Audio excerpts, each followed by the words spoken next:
Shalom jemaat yang dikasihi oleh Tuhan, selamat datang di ibadah online GMS Semarang. Bagaimana kabar Anda sepanjang minggu ini? Bersyukur kalau pada hari ini kita dapat beribadah bersama-sama, memuji, menyembah, dan mendengarkan firman Tuhan.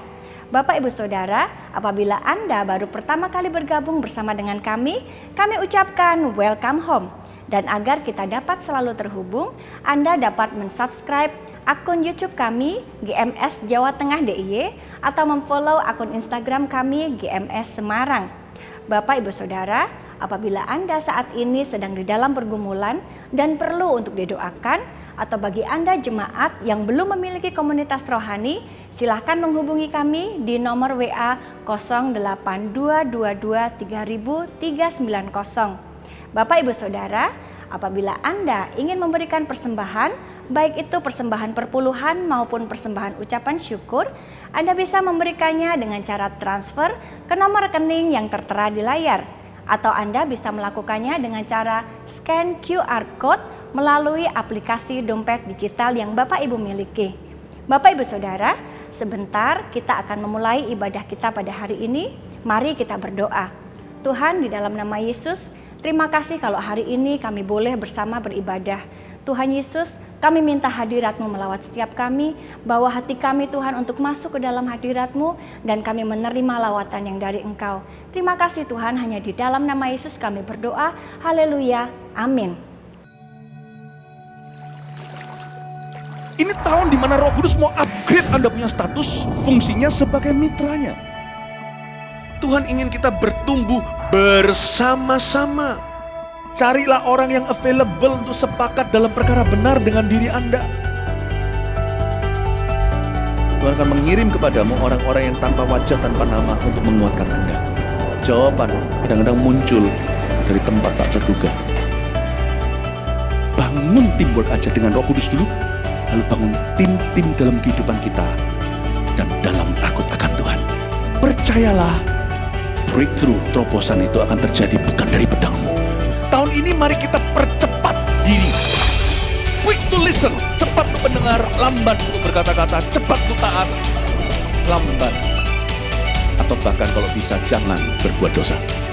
Satu dari kamu mengalahkan 1000 musuh itu quality, tapi Tuhan tidak berhenti di situ. 2 berlaksa-laksa. Kami mencetuskan bahwa supaya yang datang di sini bukan jadi jemaat akhirnya, tapi semua jadi murid-murid yang berbuah-buah lebat. Gereja Mawar Sharon sekali mengayunkan tombaknya, berdirilah 300 gereja. Mari kita bersatu. Mari kita akselerasi. Sampai 2030 300 gereja ini benar-benar terjadi. Haleluya, shalom. Kita mau nyanyikan kebesaran kasih Tuhan.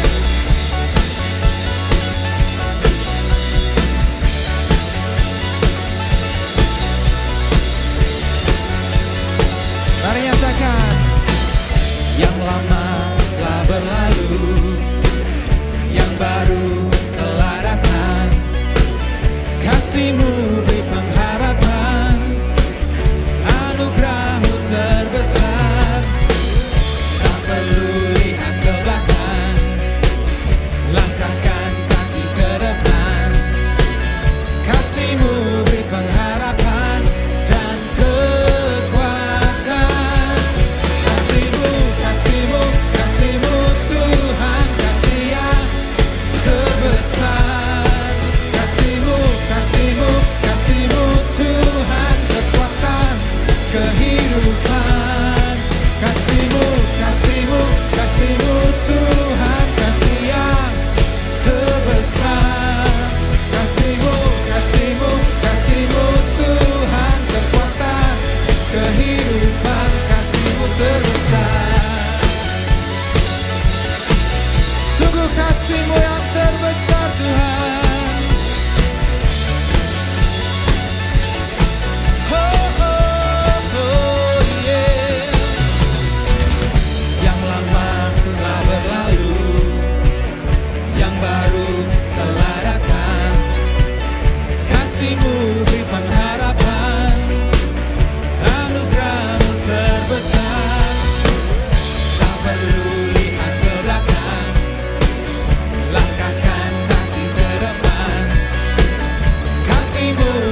Jiwaku merindukanmu, ya Allah yang hidup. Jiwaku haus kepadamu, ya Allah yang hidup. Jiwaku merindukanmu, ya Allah yang hidup. Jiwaku haus kepadamu, ya Allah yang hidup. Ku bersyukur, ku bersyukur kepadamu, sumber pengharapanku, penolongku dan Allahku. Tiada yang sepertimu.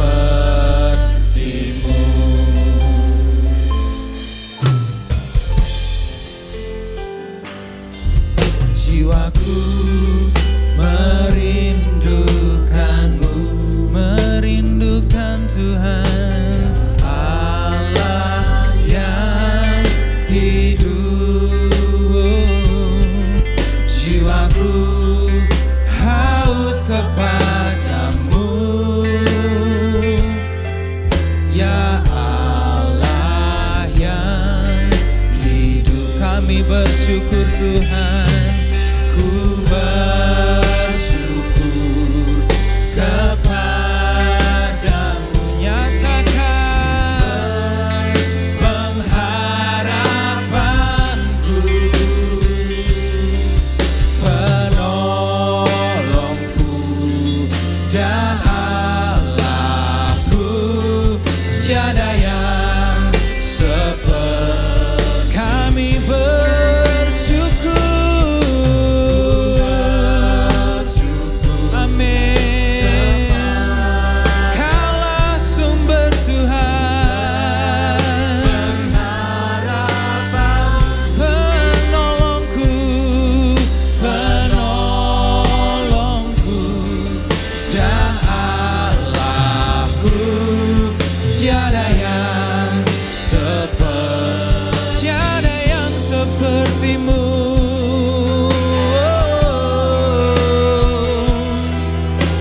Haleluya, kami bersyukur, sungguh kami bersyukur.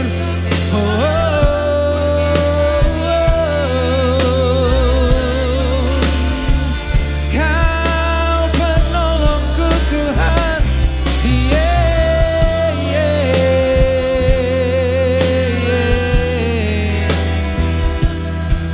haleluya. Mari sama-sama naikkan.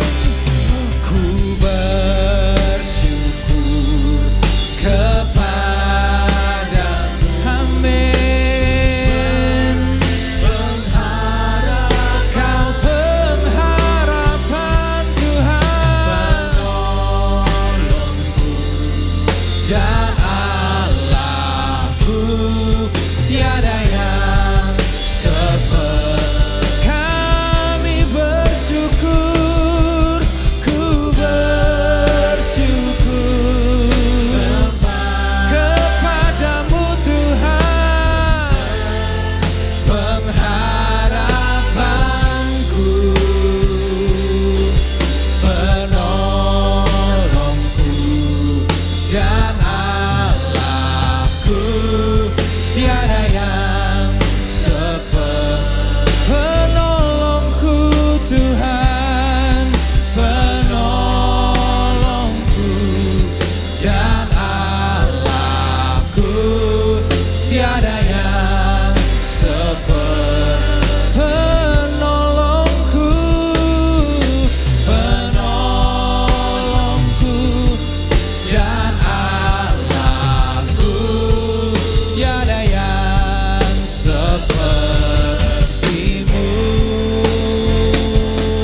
terlambat Tuhan, Kau selalu ada. Oh, sungguh tiada yang sepertimu.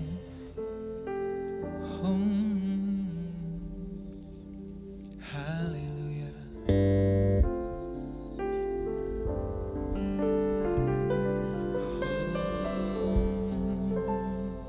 Amin.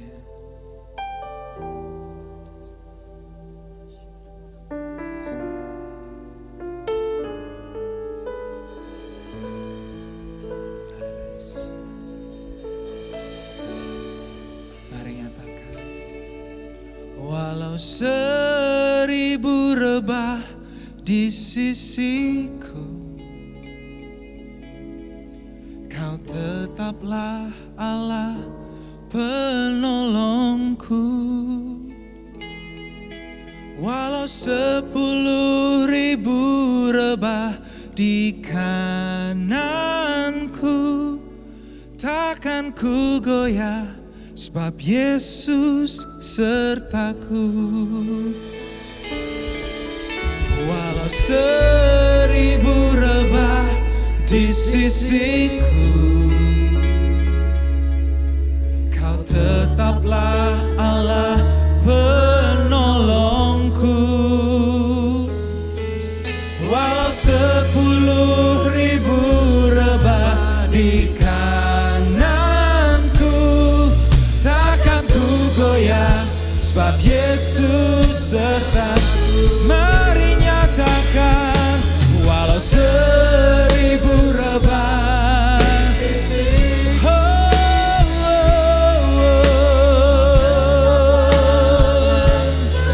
Kau penolongku. Walau 10.000 rebah di kananku, takkan ku goyah, sebab Yesus sertaku. Oh yeah, walau 1000 rebah, amin Tuhan, Kau tetaplah Allah penolongku. Walau 10.000 rebah di kananku, takkan ku goyah, sebab Yesus sertaku. Walau 10.000, walau 10.000 rebah di kananku, takkan ku goyah, sebab Yesus sertaku. Amin Tuhan. Walau 10.000 rebah di kananku, takkan ku goyah, sebab Yesus sertaku.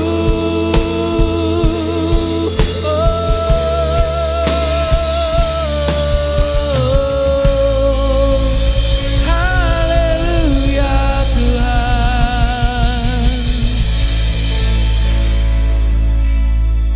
Shalom Bapak Ibu Saudara, senang sekali saya bisa hadir menyampaikan kebenaran firman Tuhan kepada Anda di hari Minggu ini. Bagaimana kabar Anda? Saya berharap Anda tetap penuh dengan sukacita dan damai sejahtera, karena itu Anda bisa dapatkan di dalam hadirat Tuhan. Hari ini saya dapat sebuah tema yang mungkin juga di awal bulan juga sudah ada. Ini menunjukkan betapa seriusnya apa yang nanti kita akan lihat dari firman Tuhan bersama-sama. Kita buka di dalam kitab Mazmur 78 ayat yang keempat sampai ayat yang ketujuh, saya bacakan. Mazmur 78 ayat yang keempat berkata, "Kami tidak hendak menyembunyikan kepada anak-anak mereka, tetapi kami akan menceritakan kepada angkatan yang kemudian puji-pujian kepada Tuhan dan kekuatannya dan perbuatan-perbuatan ajaib yang telah dilakukannya. Telah ditetapkannya peringatan di Yakub dan hukum Taurat diberinya di Israel. Nenek moyang kita diperintahkannya untuk memperkenalkannya kepada anak-anak mereka, supaya dikenal oleh angkatan yang kemudian, supaya anak-anak yang akan lahir kelak bangun dan menceritakannya kepada anak-anak mereka, supaya mereka menaruh kepercayaan kepada Allah dan tidak melupakan perbuatan-perbuatan Allah, tetapi memegang perintah-perintahnya. Ayat ini bolak-balik berkata, menceritakan kepada angkatan yang kemudian. Apa sih angkatan yang kemudian? Itulah next generation. Tanpa disadari waktu berlalu, saya pun sekarang dulunya anak muda gitu ya, yang on fire, sekarang pun tetap bersemangat, amin. Anda juga bisa jadi Anda juga kurang lebih seusia dengan saya, atau banyak di antara Anda yang sudah jauh lebih tua usianya, tapi kita sepakat bahwa kita adalah generasi yang memiliki generasi kemudian di bawah kita, yaitu anak-anak muda dan anak-anak kecil. Merekalah yang dikatakan di Alkitab sebagai angkatan yang kemudian, yaitu generasi yang kemudian, the next generation, generasi yang datang setelah kita, generasi yang muncul, yang menjadi anak muda sekarang dan juga termasuk anak-anak kecil. Saya percaya pada sebuah kebenaran hikmat Tuhan yang disampaikan melalui hambanya, Pastor Philip Matova. Saya pernah mendengar sebuah kalimat yang keluar yang dikatakan begini, anak muda adalah better generation. Berarti kita percaya anak-anak muda yang saat ini ada di bangku SMP, SMA, kuliah, bekerja, profesional, yang usianya jauh lebih muda dari kita, mereka adalah generasi yang lebih baik dari kita. Katakan amin. Kita menerimanya sebagai sebuah janji Tuhan, bukan? Dan tapi kemudian dikatakan kalau anak muda adalah better generation, maka anak-anak kecil adalah the best generations. Berarti anak-anak kecil adalah generasi yang terbaik. Bukankah seharusnya demikian? Bukankah seharusnya itu yang kita doakan, supaya anak cucu kita itu lebih baik daripada kita? Kalau kita lihat orang tua kita dulu bersusah payah bekerja, sekarang kehidupan kita bisa lebih baik karena mereka berkorban buat kita. Dan demikian juga hari ini, bukan hanya berkorban secara finansial, tapi kita juga mau lihat apa kata Alkitab, di mana ada pemakaian Tuhan bagi setiap kita. Kita ikut mengambil peran, kita ikut berperan penting untuk menentukan kualitas dari generasi yang akan datang. Tuhan akan memakai kehidupan kita, Tuhan akan memakai kehidupan Anda dan saya.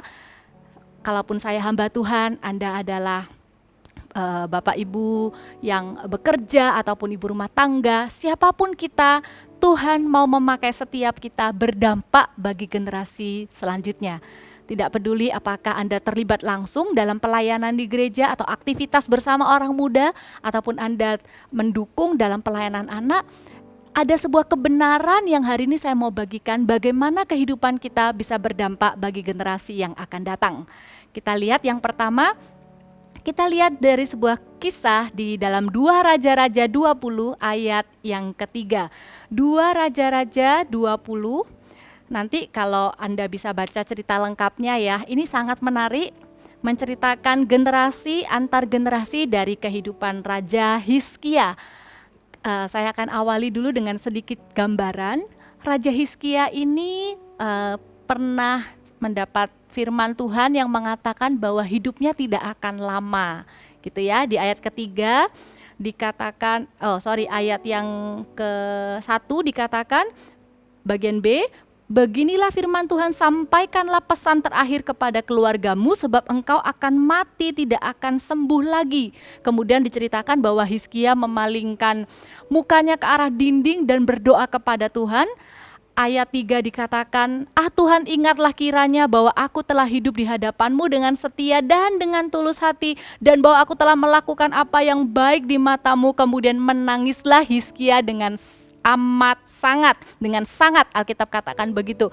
Ketika Hizkia mengalami masalah bahwa dia akan segera mati, Hizkia langsung menangis dengan sangat memohon belas kasihan Tuhan. Singkat cerita, Tuhan mengabulkan permintaan Hizkia. Nabi yang menyampaikan berita ini belum sampai keluar dari ruangan itu, Tuhan berbicara lagi kepada nabi itu. Iya, aku udah dengar doanya, aku dengar tangisannya. kemudian nabi ini kembali menyampaikan firman Tuhan, Tuhan menambahkan umurnya 15 tahun lagi. Langsung ya Raja Hizkia menjadi lega dan bersukacita. Kemudian Raja Hizkia melakukan sebuah kesalahan. Kalau di Alkitab dicatat di ayat yang berikutnya, Raja Hizkia ini mendapat kunjungan dari Raja Babel. Dan pada saat itu kesombongan mulai muncul di dalam dada Hizkia.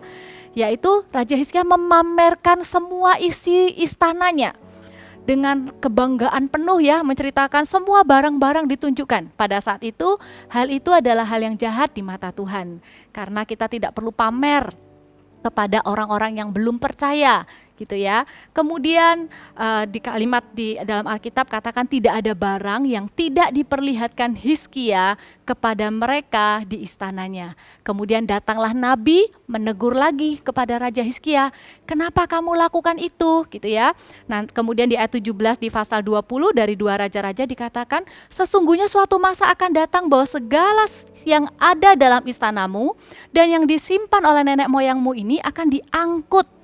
Dan ayat yang ke-18, dan dari keturunanmu yang akan kau peroleh akan diambil orang untuk menjadi sida-sida di istana Babel. Lewat nabi ini Tuhan memperingatkan Hizkia, karena apa yang kamu perbuat ini, keturunanmu akan menjadi hamba, akan menjadi budak, akan menjadi pegawai dari raja lain.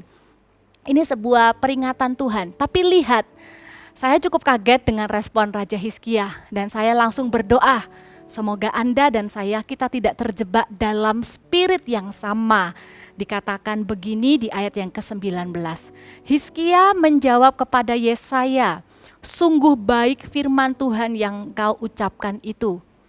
Tetapi pikirnya, asal ada damai dan keamanan seumur hidupku.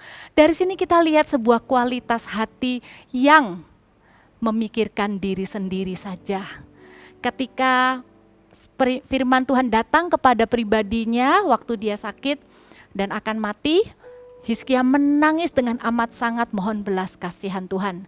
Tapi ketika firman Tuhan datang yang berakibat kepada keturunan Raja Hizkia, Hizkia tidak menangis dan membawanya di dalam doa mohon belas kasihan. Tapi Hizkia berkata, baik firman Tuhan itu, tapi pikirnya, bukankah Allah mengetahui menyelidiki pikiran kita yang terdalam, yang bahkan tidak ada seorang pun yang tahu. Tapi dicatat di Alkitab, Hizkia berpikir bahwa gak apa-apa, yang penting asal ada damai dan keamanan seumur hidupku. Yang Hizkia pikirkan hanyalah dirinya sendiri. Kemudian kita bisa lihat dari ayat-ayat selanjutnya, keturunan Raja Hizkia, beberapa saya sebutkan, yang setelah itu Hizkia meninggal, yang menjadi raja menggantikannya adalah Manasye. Waktu itu berumur 12 tahun menggantikan Raja Hizkia, dan dikatakan Manasye melakukan hal yang jahat di mata Tuhan, sangat jahat. Dan kemudian cucunya yaitu Amon, waktu berumur 22 tahun menjadi raja menggantikan Manasye juga melakukan sesuatu yang jahat. Tapi kita lihat bahwa cucu buyut gitu ya, anak dari Amon, keturunan ketiga dari Raja Hizkia, namanya Raja Yosia. Inilah yang kita bisa teladani. Pada waktu umur 8 tahun Raja Yosia menggantikan ayahnya Amon menjadi raja. Tapi bisa dikatakan Raja Yosia dikelilingi mungkin oleh ibunya atau oleh nabi-nabi yang di sekelilingnya yang mengajarkan dia takut akan Tuhan. Sehingga Alkitab katakan di 2 Raja-Raja 2 ayat 2, ia melakukan apa yang benar di mata Tuhan. Jadi akhirnya di dalam keturunan Raja Hizkia bangkit seorang raja yang melakukan apa yang benar di hadapan Tuhan. Dan kemudian kita menemukan sebuah kejadian di bawah-bawahnya. Pada saat Hizkia kurang lebih berusia 26 tahun, ya dikatakan 18 ditambah 8, 26 tahun. Waktu Yosia berumur 26 tahun, Yosia menemukan kitab. Gitu ya, ada seorang imam yang menemukan kitab Taurat di rumah Tuhan. Lalu Yosia memanggil gitu ya, memanggil orang-orang untuk membacakan kitab itu. Dan pada saat Yosia mendengarkan pembacaan kitab itu, Yosia benar-benar hancur hati karena menyadari bahwa selama ini apa yang dilakukan oleh nenek moyangnya, apa yang dilakukan oleh rakyatnya itu adalah sesuatu yang menyedihkan hati Tuhan. Singkat cerita, ada firman Tuhan yang datang kepada Yosia begini di ayat 19. Oleh karena engkau sudah menyesal dan engkau sudah merendahkan diri, dan seterusnya, ada janji Tuhan yang berkata di ayat 20, sesungguhnya aku akan mengumpulkan engkau kepada nenek moyangmu dan engkau akan dikebumikan di dalam kuburmu dengan damai dan matamu tidak akan melihat segala malapetaka yang akan kudatangkan atas tempat ini. Lalu mereka menyampaikan jawaban itu kepada raja. Lihat, Raja Yosia mendapat sebuah janji bahwa karena dia sudah menangis waktu dia mendengar perintah Tuhan itu, dia menyesal, dia merendahkan diri. Tuhan bilang, Yosia, engkau akan diluputkan. Karena engkau menyesal, maka malapetaka yang akan dirancangkan oleh Tuhan atas bangsa Israel, bangsa Yehuda waktu itu tidak akan menimpa Yosia. Tapi lihat, ada satu spirit yang saya berdoa Anda dan saya miliki sebagai generasi pendahulu, yaitu tidak hanya memikirkan diri sendiri. Itulah yang dilakukan Yosia. Beda sekali dengan apa yang dialami kakeknya Hizkia. Ketika Hizkia menerima firman Tuhan, yang ada di pikiran Hizkia adalah yang penting ada kedamaian dan ketenangan seumur hidupku. Yosia sudah mendapatkan itu dari Tuhan, tapi Yosia tidak berhenti sampai di sana. Yosia tidak hanya puas ketika dirinya sendiri yang mendapatkan kedamaian dan ketenangan. Janji firman Tuhan langsung sudah datang kepada Yosia. Engkau akan diluputkan, engkau tidak akan melihatnya. Tapi lihat apa yang Yosia lakukan. Yosia mengumpulkan seluruh tua-tua Yehuda Yerusalem, kemudian seluruh orang Yehuda, seluruh penduduk Yerusalem, para imam nabi, seluruh orang awam dari kecil sampai besar. Ada generasi selanjutnya di hati Raja Yosia. Sehingga ketika Yosia menemukan kebenaran firman Tuhan, Yosia tidak tahan. Tidak bisa kalau hanya aku saja yang hidup benar. Rakyatku, orang-orang muda sampai anak-anak kecil juga harus ikut mendengarkan firman Tuhan ini. Maka dilakukan sebuah pembaharuan besar-besaran. Raja Yosia mengajak seluruh rakyatnya, orang-orang yang mendengarkan dia dari anak muda sampai anak kecil, semuanya untuk sungguh-sungguh kembali kepada Tuhan. Alkitab katakan sebelum Raja Yosia tidak pernah ada, dan sesudah Raja Yosia tidak pernah ada lagi seorang raja, sebuah bangsa yang berbalik kepada Tuhan dengan segenap hati seperti yang dilakukan Raja Yosia. Yang saya mau garis bawahi di sini adalah sebuah teladan sebagai generasi pendahulu yang tidak hanya memikirkan diri sendiri. Saya mau kita berdoa bersama-sama hari ini lewat firman Tuhan hari ini. Bahwa Tuhan bukan hanya akan memperhatikan kesejahteraan kita dan keluarga kita, tapi biarlah hidup kita ini dipakai oleh Tuhan untuk membangkitkan sebuah generasi anak-anak muda dan anak-anak kecil yang lebih baik dari kita. Kalau kita sudah cinta Tuhan, mari rindukan generasi yang di bawah kita juga memiliki cinta akan Tuhan, bahkan lebih daripada kita. Dengan sebuah prinsip, bahwa anak muda itu bukanlah saingan, anak-anak kecil bukanlah beban. Itu adalah sebuah hikmat yang Tuhan taruh dalam hati saya. Waktu saya berdoa kepada Tuhan, saya tidak mau menjadi seperti Raja Hizkia. Saya mau pikiran saya yang terdalam pun Tuhan selidiki. Saya mau dipakai Tuhan berdampak bagi generasi yang akan datang. Tuhan taruh hikmat itu di hati saya, bahwa anak muda bukanlah saingan. Dalam pekerjaan, dalam pelayanan, ketika muncul orang-orang muda yang mungkin lebih cepat, lebih pandai, ide-idenya lebih baik, lebih kreatif, kita tidak memandang mereka sebagai saingan. Dan ketika kita melihat anak-anak kecil ada di sekitar kita, mereka menarik perhatian kita, mereka membutuhkan bantuan kita, mereka membutuhkan kesabaran kita. Baiklah kita simpan dalam hati bahwa anak kecil ini bukanlah beban. Ada sebuah panggilan bagi setiap kita untuk kita berdampak nyata dalam kehidupan anak-anak muda dan anak-anak kecil. Dimulai dari pikiran kita yang terdalam, hati kita yang tidak hanya memikirkan diri kita sendiri. Amin. Saya berdoa kehidupan Anda dan saya benar-benar didapati oleh Tuhan sebagai pribadi yang memiliki iman yang tidak egois. Kita juga merindukan anak-anak muda di gereja kita semakin banyak jumlahnya.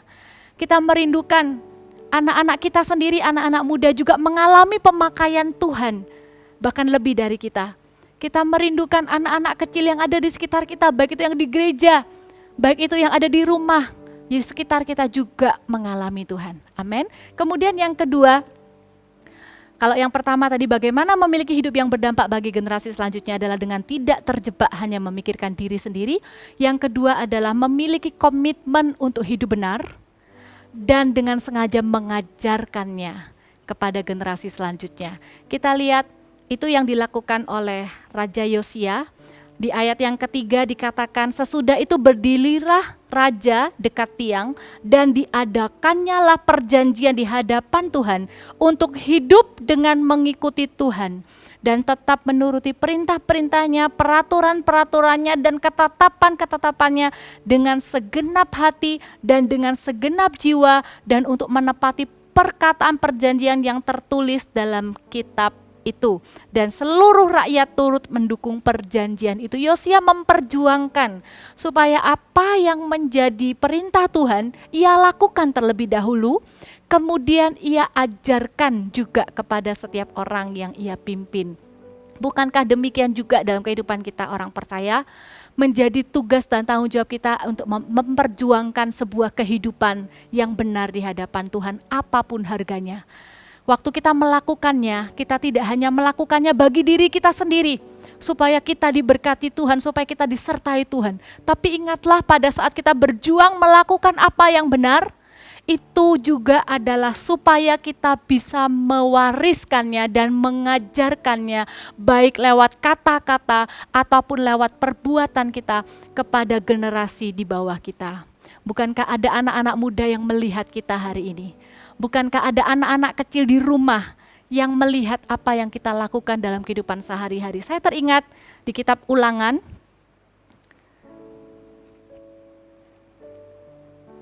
Ulangan 6, dikatakan ayat yang ke-4, dengarlah hai orang Israel, Tuhan itu Allah kita, Tuhan itu Esa. Kasihilah Tuhan Allahmu dengan segenap hatimu dan dengan segenap jiwamu dan dengan segenap kekuatanmu. Apa yang kuperintahkan kepadamu pada hari ini haruslah engkau perhatikan. Itu adalah perintah pertama dan utama untuk mengasihi Tuhan. Perintah yang kemudian memang adalah mengasihi sesama manusia seperti diri sendiri. Tetapi di dalamnya itu termasuk ini, yaitu ayat 7, haruslah engkau mengajarkannya berulang-ulang kepada anak-anakmu dan membicarakannya apabila engkau duduk di rumahmu, apabila engkau sedang dalam perjalanan, apabila engkau berbaring dan apabila engkau bangun. Bukan hanya lewat kata-kata, tapi lewat apapun keseharian hidup kita. Kalau anak kecil, kita mengajarkannya kepada mereka, kita ajarkan cerita Alkitab, kita ajari bagaimana bangsa Israel hidup di hadapan Tuhan, mana yang Tuhan suka, mana yang Tuhan tidak suka, mana yang jadi perintah Tuhan, kita ajarkan lewat cerita, lewat kejadian-kejadian, lewat pengalaman hidup kita ceritakan kepada mereka. Tapi ketika anak-anak kita mulai bertambah dewasa, ketika mereka sudah tahu semua yang tertulis di dalam Alkitab, mereka membutuhkan seorang teladan. Mereka ingin melihat bahwa apa yang Alkitab katakan, nilai-nilai yang ada di Alkitab itu dipraktekkan dalam kehidupan sehari-hari. Dan Anda dan saya, kita semua, waktu kita berusaha melakukan firman Tuhan, misalnya waktu kita tidak membalas waktu ada orang yang menjahati kita, kata-kata kita jaga sedemikian rupa, sehingga kita tidak mengeluarkan kalimat-kalimat yang buruk, membicarakan orang di belakang mereka, padahal di sekitar kita ada telinga-telinga yang mendengarkan kita dan melihat kita. Waktu kita hidup seperti ini, kita akan hidup dengan sebuah tujuan, bahwa kehidupan perjalanan rohani kita bersama Tuhan haruslah membawa dampak bagi generasi yang ada di sekitar kita. Mereka akan berkata, Tuhannya papa mama adalah Tuhanku. Tuhannya papa mama nyata di kehidupan papa mama, maka Tuhan juga akan nyata di dalam kehidupanku. Kalaupun ada anak-anak atau anak-anak muda yang tidak bisa mendapatkan teladan itu dari orang tua mereka, waktu mereka melihat kita dalam kehidupan sehari-hari, baik itu di gereja, baik itu di tempat kerja. Biarlah hidup kita yang akan membawa dampak bagi kehidupan mereka. Apa yang kita lakukan itu mengajarkan secara langsung maupun tidak langsung, mengajarkan kasih Tuhan, mengajarkan nilai-nilai kerajaan surga dalam kehidupan orang-orang di sekitar kita. Amin. Bapak Ibu Saudara, ceritakan pengalaman pribadi kita dengan Tuhan ya. Dengan mereka, jangan takut untuk menceritakan kegagalan kita juga, bahkan hubungan kita yang genuine, yang asli dengan Tuhan, yang real dengan Tuhan, justru itu yang akan menginspirasi mereka. Waktu kita dealing dengan anak muda dan anak kecil, kita tidak selalu harus terlihat perfect, tidak selalu terlihat tidak pernah melakukan kesalahan. Justru akan menjadi tidak realistis dalam kehidupan mereka. Tapi ketika kita menjadi apa adanya, kita juga berkata kepada mereka bahwa iya, kita juga sedang sama-sama berjuang untuk menyenangkan hati Tuhan. Ayo kita sama-sama melakukannya. Jadi kita tidak hanya sekedar menetapkan dasar-dasar atau batas-batas, standar-standar yang harus mereka ikuti, tapi kita dengan rendah hati mengakui bahwa kita juga sama-sama sedang melakukannya. Maka anak-anak dan anak-anak muda tidak akan hidup di bawah hukum Taurat yang seolah-olah hanya berkata jangan ini, jangan itu, lakukan ini, lakukan itu. Tapi mereka punya sebuah pengertian yang benar. Mereka melakukannya karena kasih kepada Tuhan, karena melihat hidup kita juga. Amin. Bapak Ibu Saudara, saya berdoa sungguh-sungguh dalam kelemahan kita pun itu dipakai Tuhan untuk mengenalkan kasih-Nya kepada generasi yang akan datang. Waktu kita gagal pun mereka juga bisa belajar dari kegagalan kita. Saya berdoa sungguh-sungguh kehidupan kita menjadi sebuah suratan yang terbuka, bukan hanya bagi orang yang tidak percaya, tapi terlebih lagi bagi generasi anak muda dan anak-anak kecil yang ada di sekitar kita. Itu yang kedua. Kemudian yang ketiga adalah memperkecil gap dengan membangun komunikasi. Itu adalah cara kita bisa berdampak bagi generasi selanjutnya. Tidak bisa dipungkiri, tidak bisa disangkal. Ada gap teknologi, gap cara berpikir, gap itu seperti jarak, pemisah. Kita dengan anak-anak kita, dengan orang-orang muda yang di sekitar kita, itu punya culture, cara hidup, pergaulan, yang mempengaruhi cara berpikir itu juga berbeda. Tapi kalau kita mau sebagai orang dewasa yang sudah lebih dulu mengenal firman Tuhan, yang tidak egois, yang tidak memikirkan diri sendiri, yang sudah hidup benar di hadapan Tuhan, kita perlu melakukan sebuah langkah nyata, yaitu reach out to them, yaitu kita yang berusaha mendekatkan diri kepada mereka. Bayangannya begini, kita sebagai orang yang sudah lebih banyak tahu, kita yang sudah lebih dewasa, kita tidak bisa hanya diam di tempat, menetapkan sebuah standar, kemudian melihat kepada anak-anak muda dan anak kecil, berkata, ayo ke sini, ayo dekati aku. Kalau kamu mau ngomong, ayo datang nanya. Nggak bisa begitu. Karena buat anak-anak muda, buat anak-anak kecil, dibutuhkan kita yang datang kepada mereka, yang bertanya, kamu gimana kabarnya? Kamu ngerjakan itu ada masalah apa? Kita tidak bisa hanya diam dan berharap mereka yang datang kepada kita, Bapak Ibu. Untuk memperkecil gap itu, bahkan menghilangkan gap itu, dibutuhkan komunikasi. Dan yang bisa memulai komunikasi itu adalah Anda dan saya. Mungkin kita dibesarkan dengan culture yang lebih kaku ya dari generasi sebelumnya. Saya sendiri juga ngalami tidak pernah orang tua itu yang datang dulu kepada anak membuka pembicaraan gitu ya. Yang saya lakukan adalah saya yang takut deg-degan kalau mau ngomong sama papa mama tuh seperti harus ditata dulu kata-katanya. Tapi saya berharap di masa sekarang ini kita sudah bisa lebih bangun komunikasi yang lebih baik dengan anak muda dan anak-anak kecil. Memang ada tantangannya. Saya sendiri juga udah mulai ngalamin. Ketika anak-anak muda ini punya bahasa yang berbeda, dunia yang saya tidak mengerti, dibutuhkan kerendahan hati untuk datang dan kemudian ikut tahu kira-kira mereka ini suka apa. Dan ketika kita tidak bisa dengan dunia mereka gitu ya, dengan rendah hati kita bilang, saya tidak bisa itu. Kak Papo nggak bisa itu. Terus mereka ketawa, ini gampang loh Kak, masa kakak nggak bisa? Saya dengan rendah hati bilang, iya kakak kan nggak sepinter kalian. Tapi dengan cara itu tidak ada gap antara saya dengan mereka.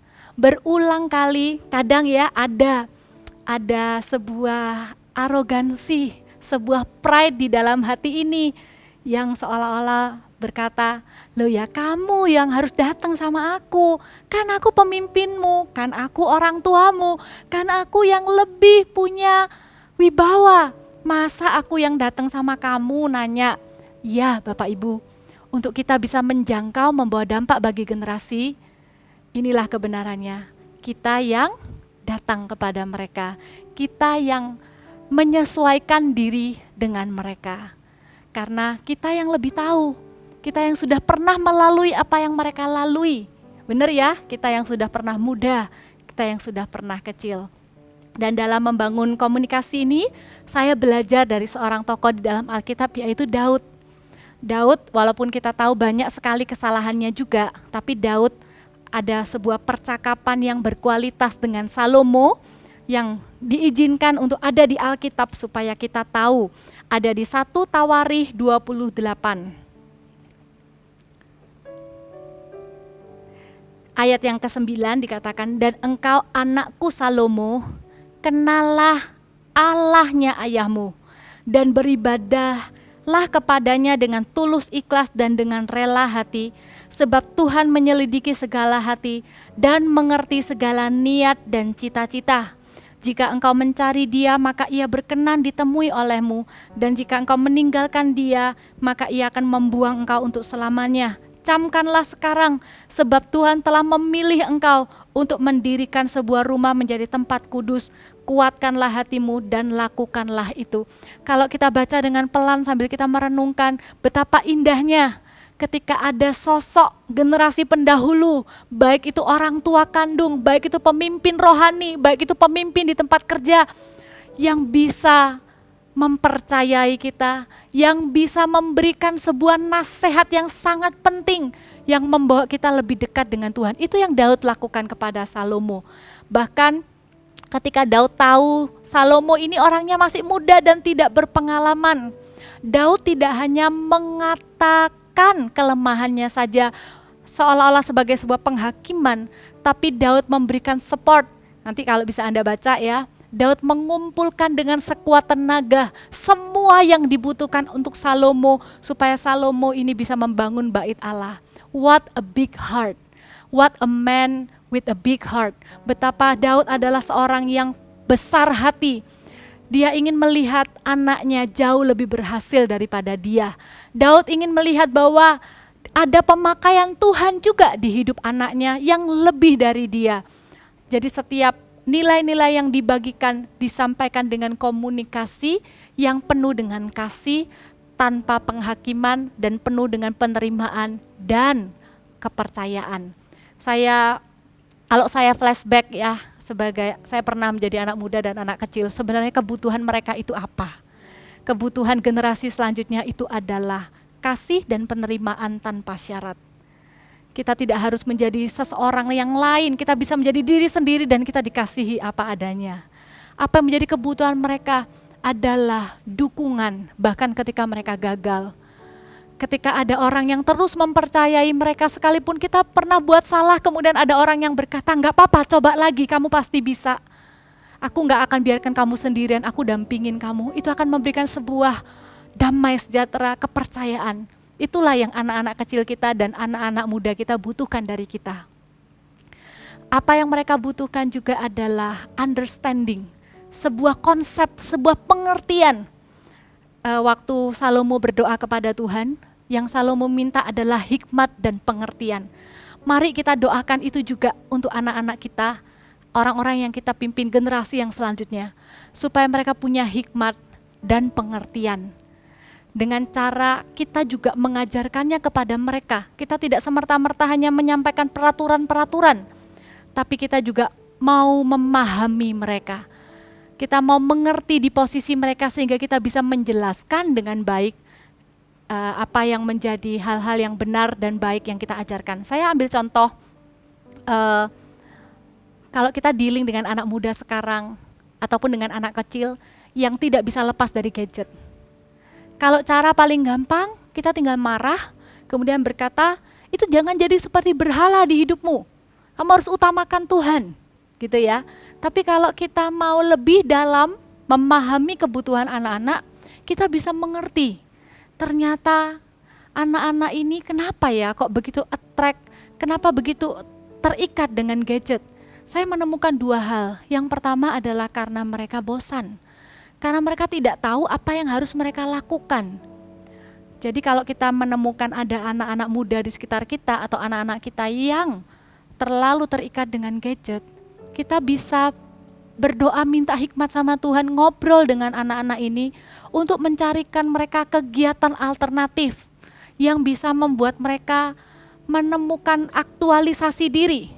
Bapak Ibu, kalau di game, mereka itu mendapatkan apa yang mereka butuhkan. Yang pertama hiburan, karena mereka bosan. Yang kedua, Anda tahu kalau di dalam permainan game, setiap achievement itu ada pujiannya. Ketika mereka berhasil klik gitu ya, atau nembak, tek, tepat sasaran, atau berhasil membuka kode rahasia, maka langsung ada keluar, good job, great job, you can do it. Jadi ada kata-kata pujian yang berkata bagus, pekerjaan bagus, kamu hebat, awesome.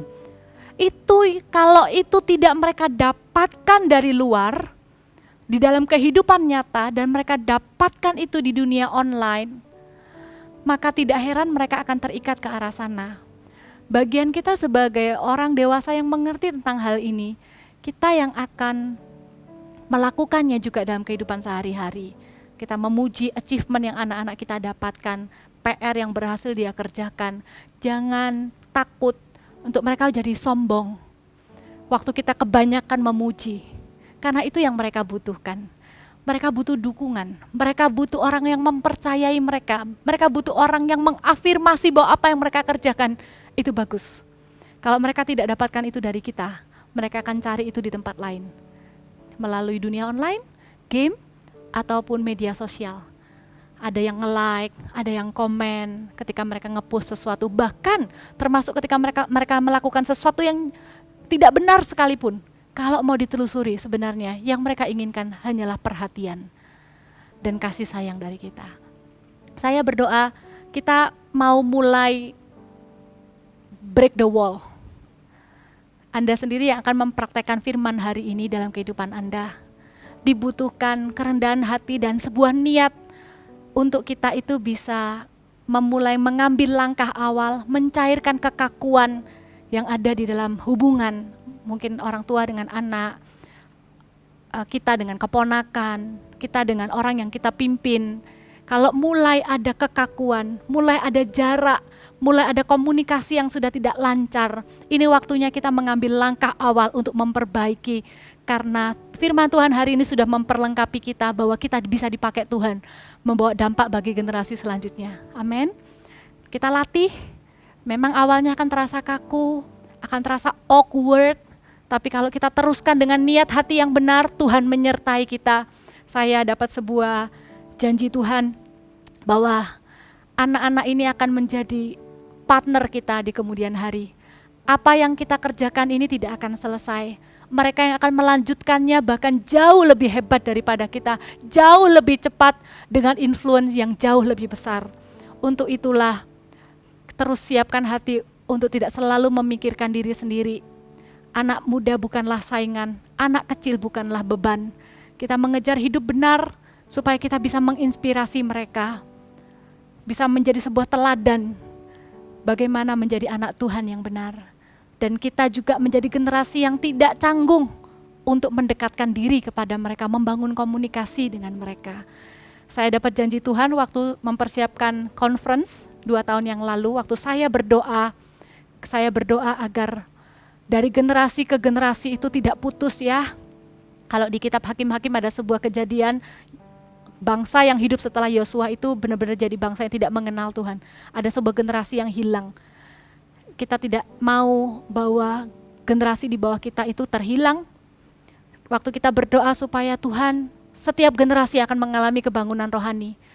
Waktu saya berdoa, Tuhan kasih sebuah gambaran.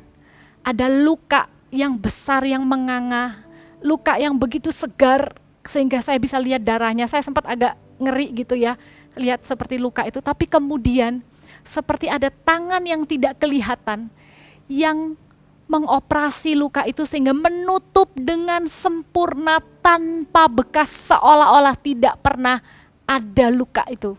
Kemudian saya dapat sebuah kalimat yang begitu kuat yang saya simpan sampai hari ini, yaitu Tuhan akan memulihkan, Tuhan akan menyembuhkan luka antar generasi.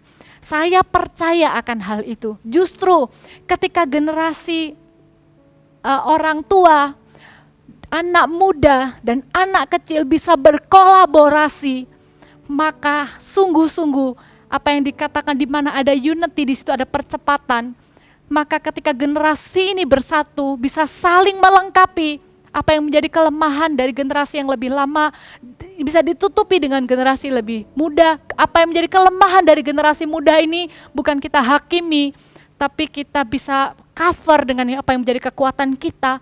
Maka sungguh-sungguh ada banyak hal yang baik yang akan terjadi. Akan terjadi terobosan-terobosan, baik itu di dalam pekerjaan, keluarga, bahkan dalam pelayanan. Amin. Saya mau ajak kita berdoa sama-sama. Kita bawa hidup kita bawa hati kita di hadapan Tuhan. Kita mau katakan, ini aku, semua milikku.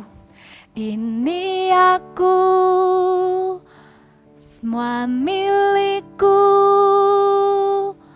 Ku serahkan padamu Tuhan.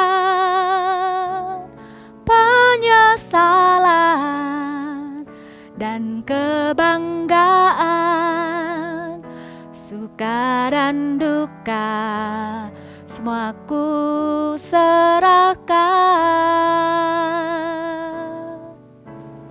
Yang telah lalu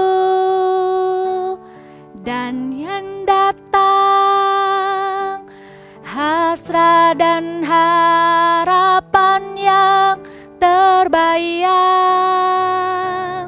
masa depan dan rencanaku, semua ku serahkan dalam tangan-Mu. Ku persembahkan, ku persembahkan hidupku kepadamu Tuhan.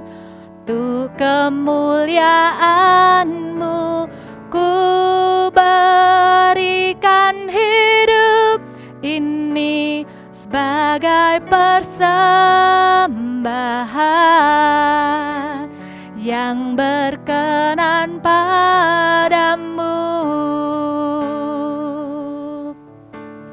Ku berikan hidupku kepadamu Tuhanku. Kiradabayaso, hadirlah Allah Roh Kudus. Lihat hidup kami, terimalah hidup setiap kami. Kami persembahkan bagi-Mu. Pakai kami Tuhan, urapi hidup kami. Kami tidak mau hidup bagi diri kami sendiri Tuhan. Kami mau berdampak bagi generasi kami. Urapi kami Tuhan. Kalau ada suami istri, Anda boleh bergandengan tangan. Mari terus menyembah. Mari terus berbahasa roh. Kina bahan dibikanda bayarana mahana mayaso. Urapi kami Tuhan, kiralah maya sande, kiralah namo. Kalau Anda memiliki anak-anak, ini waktunya Anda berdoa bagi anak-anak Anda. Lupakan kesalahan mereka, lupakan keburukan, kejelekan, kelemahan mereka. Lihat yang terbaik yang Tuhan akan sediakan bagi anak-anak Anda. Ucapkan berkat bagi anak-anak Anda. Ucapkan nubuatan bahwa yes, anak-anak Anda, apapun kondisi yang Anda lihat sekarang, anak-anak muda adalah generasi yang lebih baik dari kita. Anak-anak kecil akan menjadi generasi yang terbaik. Tuhan belum selesai dengan mereka. Tuhan akan memakai kehidupan kita sebagai orang tua, sebagai kehidupan orang tua rohani. Mari bawa mereka di dalam doa, lepaskan berkat bagi mereka. Doa sepakat suami istri, lepaskan berkat bagi generasi anak-anak. Tuhan, kami dedikasikan waktu ini Tuhan, untuk memberkati generasi yang datang setelah kami. Tuhan, kami bisa melihat kelemahan mereka, kami bisa melihat kekurangan mereka, tapi kami tetap percaya bahwa ada pemakaian Tuhan yang luar biasa atas kehidupan mereka. Ada pemakaian Tuhan dalam kehidupan mereka. Tuhan belum selesai dengan mereka. Tuhan akan membentuk mereka sesuai dengan rencana-Mu. Libatkan kami ya Tuhan, pakai kami ya Tuhan. Lewat hidup kami akan bangkit Tuhan, generasi yang jauh lebih baik dari kami. Itulah janji Tuhan. Kami memberkati ya Bapak setiap jemaat Gereja Mawar Sharon yang mendengarkan firman Tuhan hari ini. Urapi mereka, pakai kehidupan mereka ya Tuhan. Sehingga lewat hidup mereka, lewat teladan mereka, ada anak-anak muda, ada anak-anak kecil yang akan terinspirasi dari kehidupan mereka. Kami juga berdoa sepakat, kalau ada hubungan antara orang tua anak, antara pemimpin dengan bawahan, antara pemimpin rohani dengan anak rohani, kalau ada hubungan yang mulai kaku dan mulai jauh, ada rasa tidak enakan, ada perbedaan pendapat, ada perbedaan cara, kami minta ya Tuhan, pulihkan hubungan itu Tuhan.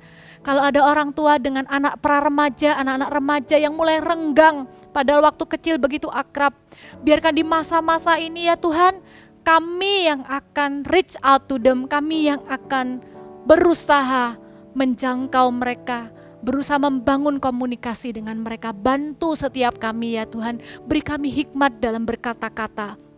Terima kasih Tuhan, kami bersuka cita atas firman-Mu, biarkan kami sungguh-sungguh dipakai, hidup kami dipakai, membawa dampak yang nyata bagi generasi yang akan datang. Di dalam nama Tuhan Yesus kami berdoa dan mengucap syukur.